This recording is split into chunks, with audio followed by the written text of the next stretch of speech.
এদিকে আবু তাহের এবং খলিলুর রহমান এদেরকে নিয়ে যে একটা জল্পনা তৈরি হয়েছিল, সেই জল্পনা আজ স্পষ্ট করে দিলেন, জল্পনার উত্তর দিয়ে দিলেন বলা যায়। যে এনসিপিআইতেই আছে, এনডিএতে নেই, নিজেদের অবস্থান জানিয়ে দিলেন আবু তাহের, খলিলুর রহমানরা।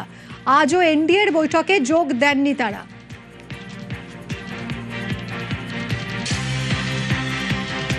মুখ্যমন্ত্রী ডেভেলপমেন্টের ব্যাপারে ডেকেছেন, তিনি বাংলার মুখ্যমন্ত্রী। বিভিন্ন আমার উন্নয়নের কাজ আছে, প্রশাসনিক মিটিংয়ে আমরা গেছি, এমএলএরা এমপিরা সবাই প্রশাসনিক মিটিংয়ে ডাকছে, প্রশাসনিক মিটিংয়ে যাচ্ছি, দিশা কমিটি মিটিংয়ে ডাকছে, সেখানে যাচ্ছি।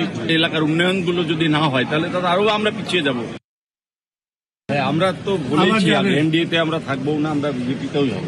সমস্যা সব থেকে বেশি বাংলায়, আমাদের বিভিন্ন কাজকর্ম নিয়ে, বিভিন্ন এলাকার উন্নয়ন নিয়ে কোনোভাবেই কোনো মতেই বিজেপিও করবো না, এনডিও করবো না, এটা আপনারা নিশ্চিত থাকুন।